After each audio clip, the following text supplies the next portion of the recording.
ಪ್ರಿಯ ವಿದ್ಯಾರ್ಥಿಗಳೇ,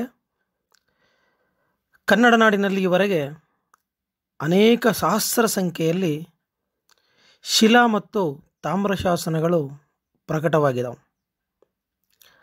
ಅವುಗಳಲ್ಲಿ ಕೆಲವು ಅತ್ಯಂತ ಚಿಕ್ಕದಾಗಿದ್ದರೆ ಕೆಲವು ಬಹು ದೀರ್ಘವಾಗಿರ್ತಕ್ಕಂಥದ್ದನ್ನು ನಾವಿಲ್ಲಿ ಗಮನಿಸಬಹುದು. ಇಂತಹ ಕೆಲವು ಶಾಸನಗಳನ್ನು ರಚಿಸಿರ್ತಕ್ಕಂತಹ ಅಥವಾ ಸುಂದರವಾಗಿ ಶಾಸನಗಳನ್ನು ಕೆತ್ತಿರ್ತಕ್ಕಂಥ ಅನೇಕ ಲಿಪಿಕಾರರು ಬಗ್ಗೆ ನಮಗೆ ಮಾಹಿತಿ ಸಿಗುತ್ತೆ. ಆದರೆ ಈವರೆಗೂ ಕೂಡ ಸಿಕ್ಕಿರ್ತಕ್ಕಂತಹ ಲಿಪಿಕಾರರ ಬಗ್ಗೆ ಮಾಹಿತಿಯನ್ನು ನಾವು ಗಮನಿಸೋದಾದರೆ ಬಹುಪಾಲು ಪುರುಷರದೇ.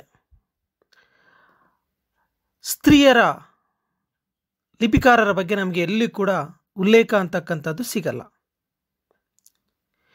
ಇದಕ್ಕೆ ಅಪವಾದ ಎನ್ನುವ ಹಾಗೆ ಇತ್ತೀಚೆಗೆ ಡಾಕ್ಟರ್ ಬಿ ರಾಜಶೇಖರಪ್ಪನವರು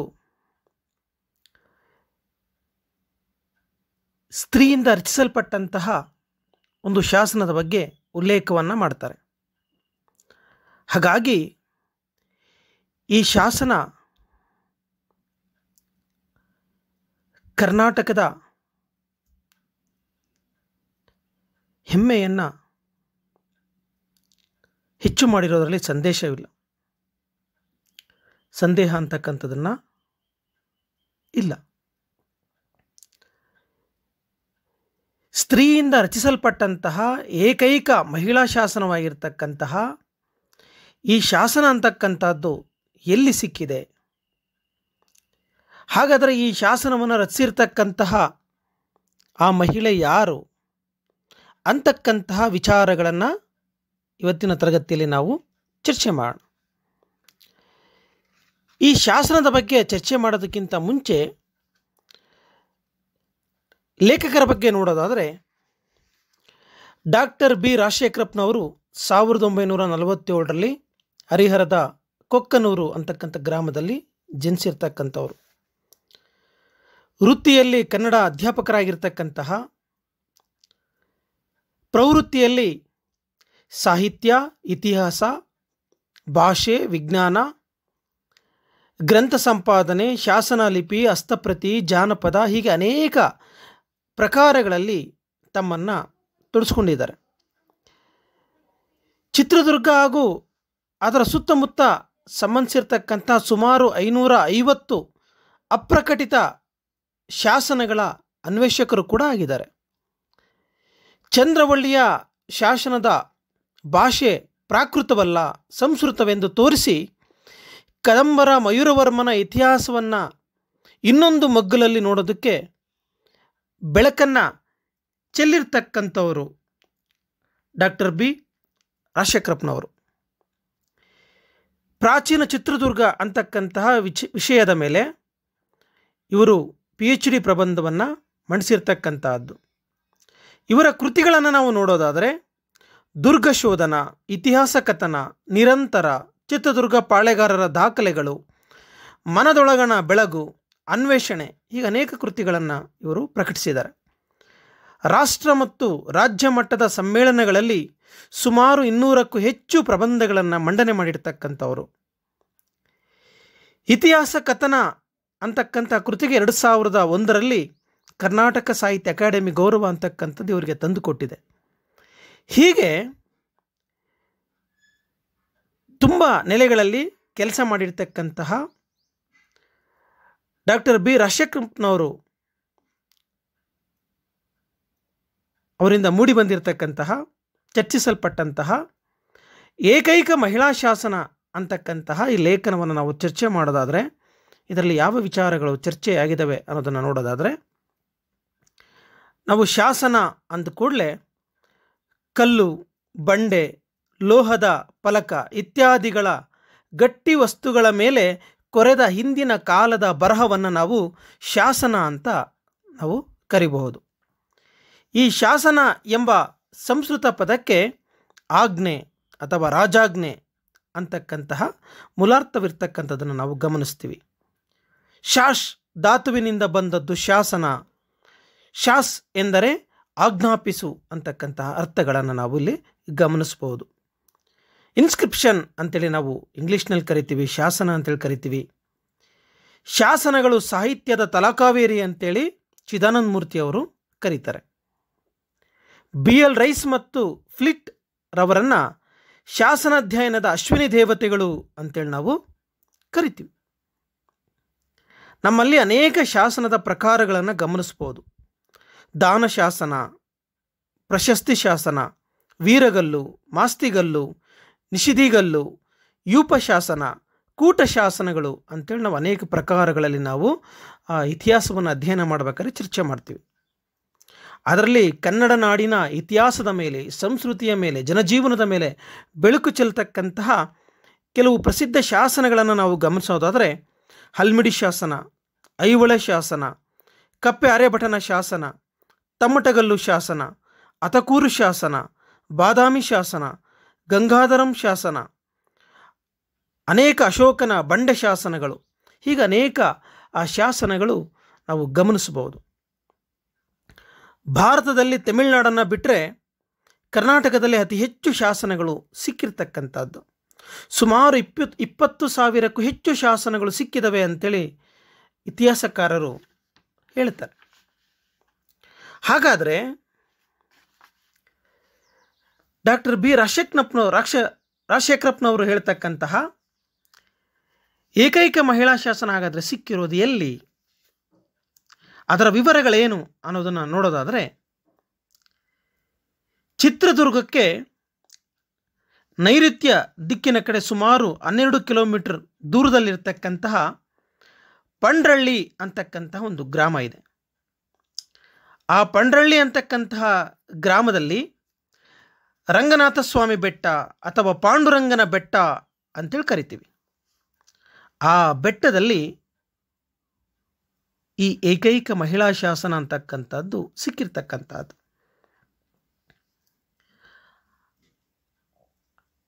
ಆ ಬೆಟ್ಟವನ್ನು ನಾವು ಏರಬೇಕಾದ್ರೆ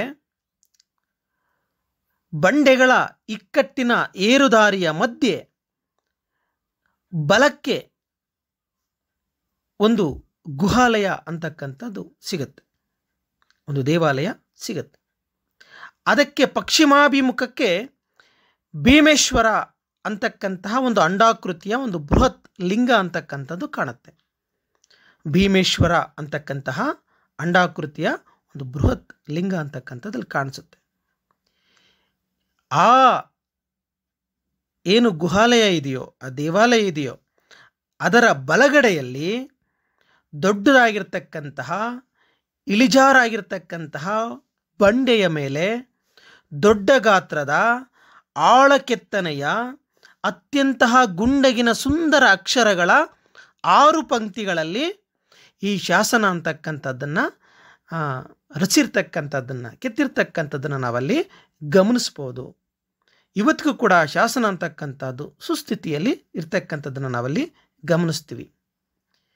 ಈ ಶಾಸನವನ್ನು, ಇದರ ಕಾಲವನ್ನು ರೈಸ್ರವರು ಸುಮಾರು ಕ್ರಿಸ್ತಶಕ 1500 ಅಂತೇಳಿ ಅವರು ದಾಖಲಿಸಿದ್ದಾರೆ. ಆದರೆ ರಾಜಶೇಖರಪ್ಪನವರು ಇದರ ಬರವಣಿಗೆಯ ಆ ರಚನೆಯನ್ನು ನೋಡಿ ಇದು ಬಾದಾಮಿ ಕಾಲದ ಲಿಪಿಗೆ ಬಹಳ ಹತ್ತಿರವಾಗಿರ್ತಕ್ಕಂಥದ್ದು ಅಂತೇಳಿ ಗಮನಿಸಿ ಇದರ ಕಾಲವನ್ನು ಕ್ರಿಸ್ತಶಕ 7ರಿಂದ 8ನೇ ಶತಮಾನ ಅಂತೇಳಿ ಗುರುತಿಸ್ತಾರೆ. ಹಾಗಾದರೆ ಇಂತಹ ಶಾಸನವನ್ನು ಹಾಗಾದರೆ ಯಾರಿಗೆ ಕೊಟ್ಟಿದ್ದು ಅನ್ನೋದನ್ನು ನೋಡೋದಾದರೆ, ಚಂಡಿಯಮ್ಮ ಅಂತಕ್ಕಂತಹ ಅರಸರು ಸೂಳ್ಗಲ್ನಾಡು ಅಂತಕ್ಕಂಥ ಕರೀತಕ್ಕಂತಹ ಆ ಭಾಗದಲ್ಲಿ ಬರ್ತಕ್ಕಂತಹ ಪಿಟ್ಟಗೆರೆ ಅಂತಕ್ಕಂತಹ ಊರಿನ 12ರ ಭೂಮಿಯನ್ನು ದೇವರಿಗೆ ದಾನ ಕೊಟ್ಟಿರತಕ್ಕಂಥದ್ದು, ದೇವರ ಹೆಸರಲ್ಲಿ ದಾನ ಕೊಟ್ಟಿರತಕ್ಕಂಥದ್ದು. ಚಂಡಿಯಮ್ಮ ಅಂತಕ್ಕಂಥ ಅರಸರು ಸೂಳ್ಗಲ್ನಾಡಿನ ಹತ್ರ ಬರ್ತಕ್ಕಂತಹ ಪಿಟ್ಟಗೆರೆ ಅಂತಕ್ಕಂತಹ ಗ್ರಾಮದ ಹತ್ರ ಬರ್ತಕ್ಕಂತಹ 12ರ ಭೂಮಿಯನ್ನು ದೇವರಿಗೆ ದಾನವಾಗಿ ಕೊಟ್ಟಿರ್ತಕ್ಕಂಥದ್ದು ಅಂತೇಳಿ ಹೇಳ್ತಾರೆ. ದೇವರ ಪರವಾಗಿ ಅಂದಿನ ದಿನ ಜನರ ಸಾಕ್ಷಿಯಾಗಿ ಕಾವಾಳಿಗ ಅಥವಾ ಕಾಪಾಲಿಕ ಅಂತಕ್ಕಂತಹ ಸ್ವಾಮಿಗಳದನ್ನು ಸ್ವೀಕರಿಸಿದ್ರು. ಪೂಜಾರಿ ಮನೆತನಕ್ಕೆ ಸೇರಿರ್ತಕ್ಕಂತಹ, ದೇವರ ಪೂಜಾದಿ ಕಾರ್ಯಗಳನ್ನು ನೋಡ್ಕೊಳ್ತಕ್ಕಂತಹ ಈ ಸ್ವಾಮಿಗಳು ಸ್ವೀಕರಿಸಿದ್ರು ಅಂತಕ್ಕಂಥ ಮಾಹಿತಿ ಸಿಗುತ್ತೆ. ಈ ದತ್ತಿಯನ್ನು ಕೆಡಿಸ್ತಕ್ಕಂಥವ್ರು ಅಥವಾ ಹಾಳು ಮಾಡ್ತಕ್ಕಂಥವರು ಪಂಚಮಹಾಪಾತಕಗಳನ್ನು ಮಾಡಿದರೆ ಯಾವ ರೀತಿಯ ಪಾಪಗಳು ಅವರಿಗೆ ತಗುಲ್ತವೋ ಅಂತಹ ಪಾತಕಗಳು ಅವರಿಗೆ ತಾಗುತ್ತವೆ. ಹಾಗಾಗಿ ಇದನ್ನು ಯಾರು ಕೂಡ ಕೆಡಿಸಬಾರ್ದು, ಹಾಳು ಮಾಡಬಾರ್ದು ಅಂಥೇಳಿ ಅದರಲ್ಲಿ ಇರ್ತಕ್ಕಂಥದ್ದನ್ನು ನಾವಿಲ್ಲಿ ಗಮನಿಸ್ತೀವಿ. ಈ ಸೂಳ್ಗಲ್ ಅಂತಕ್ಕಂತಹ ಈ ನಾಡು ಪ್ರಾಚೀನ ಚಿತ್ರದುರ್ಗ ಪರಿಸರದ ಸ್ಥಳನಾಮವಾಗಿರ್ತಕ್ಕಂಥದ್ದನ್ನು ನಾವು ಗಮನಿಸ್ತೀವಿ. ಚಂದ್ರವಳ್ಳಿಯ ಹಿಂದಿನ ಪ್ರಾಚೀನ ಸ್ಥಳನಾಮ ಅಂತೇಳಿ ಲೇಖಕರು ಗುರುತಿಸ್ತಾರೆ. ಈ ಪಿಟ್ಟೆಗೆರೆನೇ ಇಂದಿನ ಇಟ್ಟೆಗೆರೆ ಆಗಿರಬೇಕು, ಪಿಟ್ಟೆಗೆರೆನೇ ಇಂದಿನ ಇಟ್ಟೆಗೆರೆ ಆಗಿರಬೇಕು ಅಂತೇಳಿ ಹೇಳ್ತಾರೆ. ಈ ಶಾಸನದ ಅಂತ್ಯದಲ್ಲಿ ಇರ್ತಕ್ಕಂತಹ ಹೆಸರು ಯಾವುದು? ನಾವೊಂದು ಲೆಟರ್ ಬರೆದ್ರೆ ಕೆಳಗೆ ನಾವು ಹೇಗೆ ಸಹಿ ಮಾಡ್ತೀವೋ ಹಾಗೆ ಹಿಂದೆ ಶಾಸನವನ್ನು ಬರೆದಾಗ ಶಾಸನವನ್ನು ಬರೆದವರು ಯಾರು ಅನ್ನೋದು ಆ ಶಾಸನದ ವಿವರ ಮುಗಿದ ಕೊನೆಯ ಭಾಗದಲ್ಲಿ ಅವರು ಸಹಿಯನ್ನು ಮಾಡ್ತಾ ಇದ್ರು. ಇಲ್ಲಿ ಶಾಸನದ ಕೊನೆಯಲ್ಲಿ ಯಾವ ಹೆಸರಿನಿಂದ ಸಹಿಯನ್ನು ಮಾಡಲಾಗಿದೆ ಅಂತಂದರೆ ಶ್ರೀ ಬಿಜಾಬೆ ಅಂತಕ್ಕಂಥ ಹೆಸರಿನಿಂದ ಅದು ಅಂತ್ಯ ಆಗಿರ್ತಕ್ಕಂಥದ್ದನ್ನು ನಾವು ನೋಡ್ತೀವಿ. ಶ್ರೀ ಬಿಜಾಬೆ ಅಥವಾ ಶ್ರೀ ವಿಜಯಬ್ಬೆ ಅಂತಕ್ಕಂತಹ ಸ್ತ್ರೀನಾಮದ ವ್ಯಾವಹಾರಿಕ ರೂಪವಾಗಿರಬೇಕು ಅಂತೇಳಿ ಲೇಖಕರು ಗುರುತಿಸ್ತಾರೆ.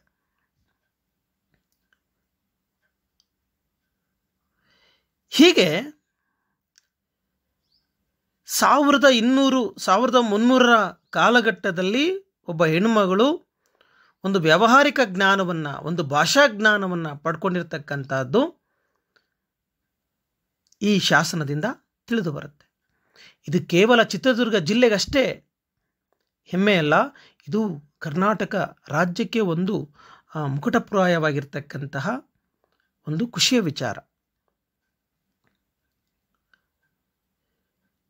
ಇಲ್ಲಿ ಕಾವ್ಯಶಾಸ್ತ್ರಕಾರನಾಗಿರ್ತಕ್ಕಂತಹ ಪ್ರಸಿದ್ಧ ಕವಿಯಾಗಿರ್ತಕ್ಕಂತಹ ದಂಡಿ ತನ್ನ ಕಾವ್ಯಾದರ್ಶ ಕೃತಿಯಲ್ಲಿ ಸರಸ್ವತಿಯನ್ನು ಸರ್ವಶುಕ್ಲ ಅಂತೇಳಿ ಕರೀತಾನೆ.